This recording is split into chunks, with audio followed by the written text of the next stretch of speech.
Zimbabwe is a small but beautiful landlocked country in the south of Africa.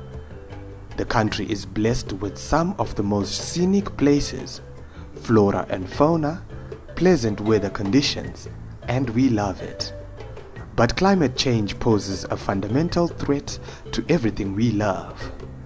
Melting glaciers, rising sea levels, and new and more frequent weather extremes leave no continent untouched. Impacts are already being felt by many communities and ecosystems worldwide, even right here in Zimbabwe.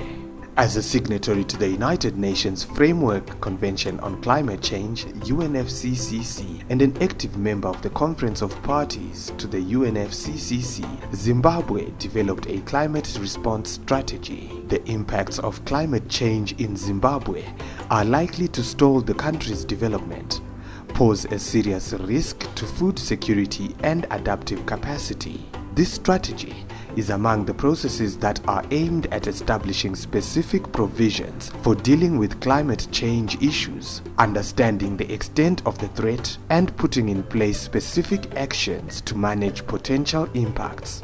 One of the key objectives of the National Climate Change Response Strategy is to strengthen and mainstream climate change in all education curricula. Learning institutions are becoming hubs that promote the use of renewable energy, and tree planting is becoming a growing trend among students and teaching staff.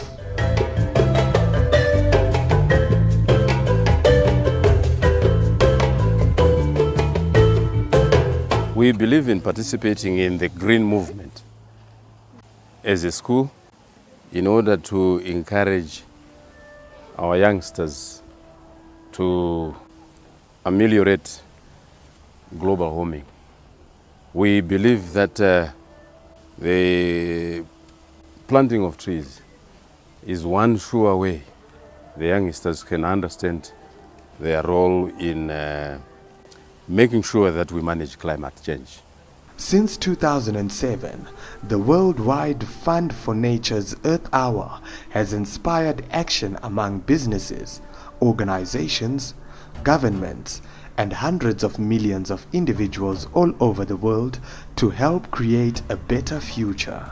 Earth Hour is a worldwide movement for the planet organized by WWF.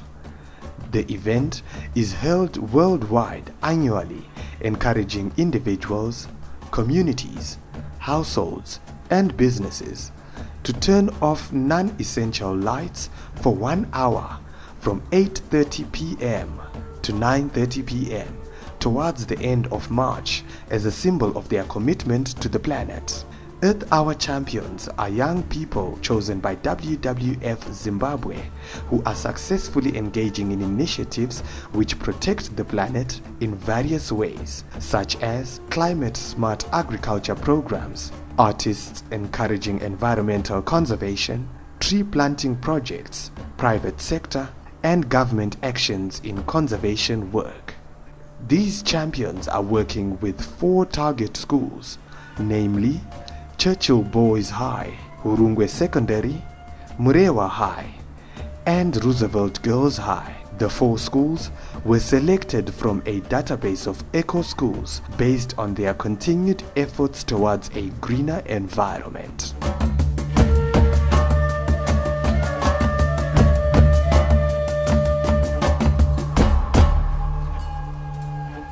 Since I've been in this school, the girls have been using cold water. And even with the parents, it was a big issue where they really wanted their girls to have warm water.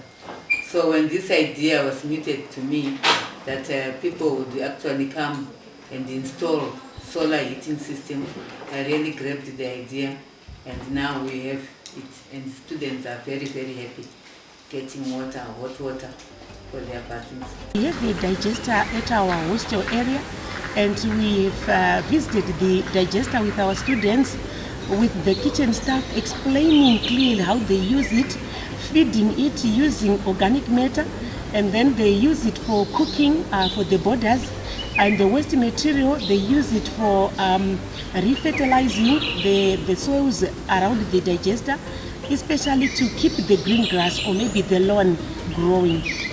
And the ladies, they've appreciated the importance of renewable sources of energy.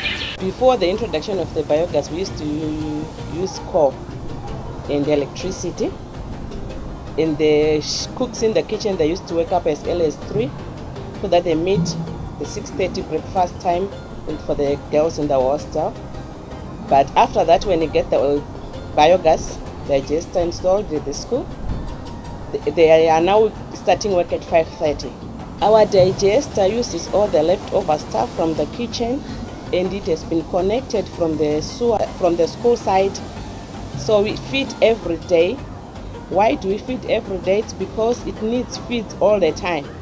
Some of the activities that we do at Roosevelt as the environmental club, we have got the quadritum system whereby each of the members of the environmental club will sit in each of the quads to make sure that the quads are very clean and to prevent people from littering.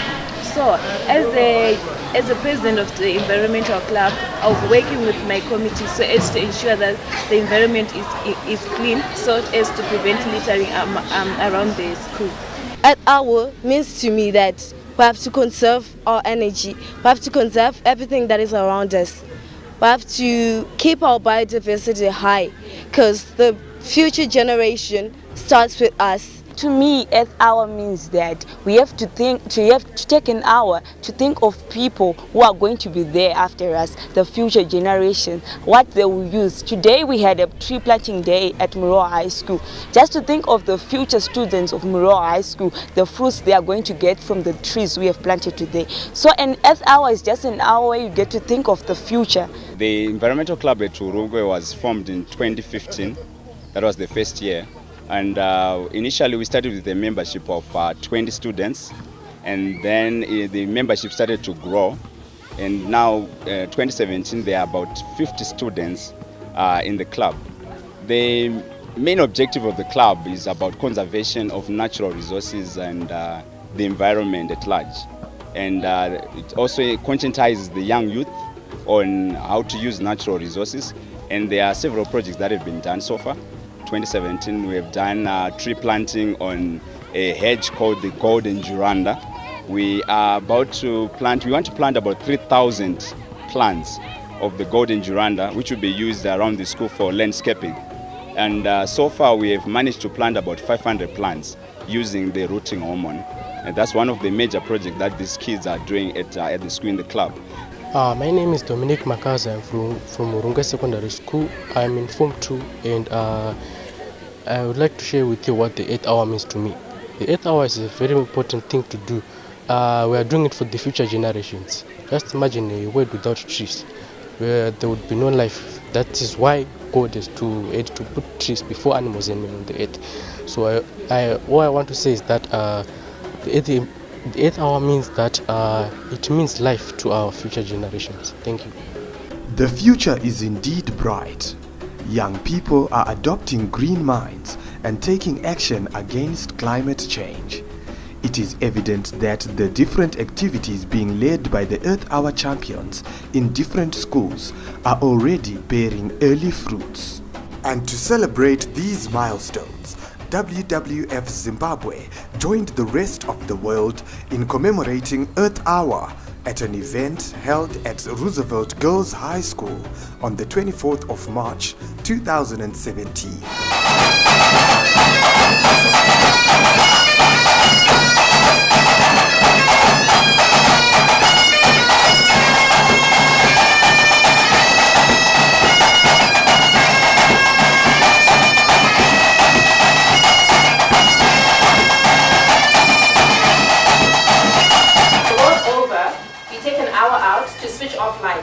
But in Zimbabwe, of course, the context doesn't allow us to do that. So we have found innovative ways to commemorate Earth Hour, which is what we're going to be doing here today. We're going to be doing plays, we've been planting trees, we're going to light up using renewable energy instead of switching off.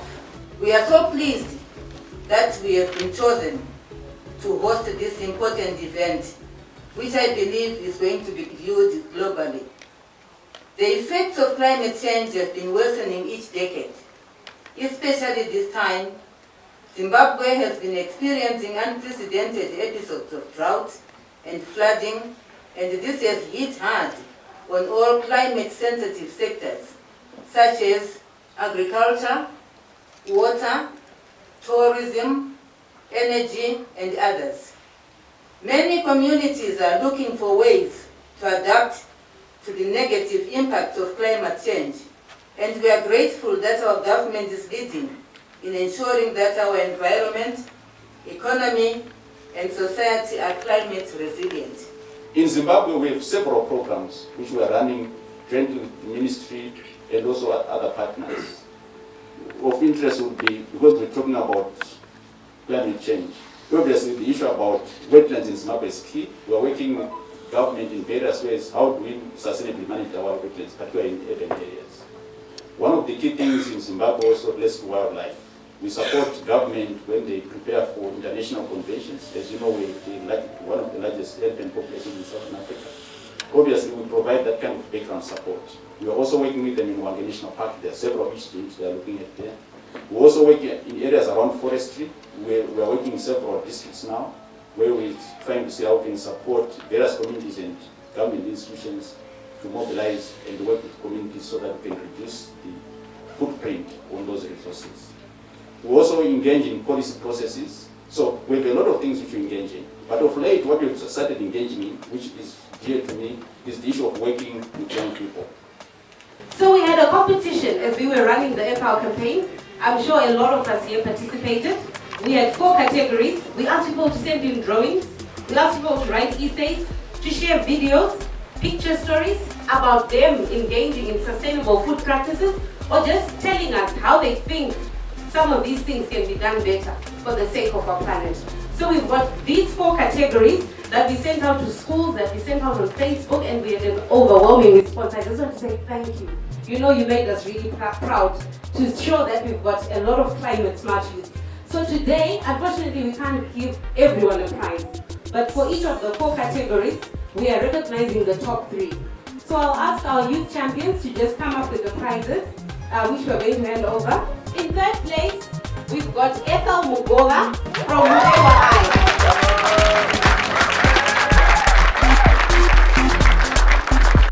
But in 1st place, there is a gentleman from Churchill by the name of Linso Chemere.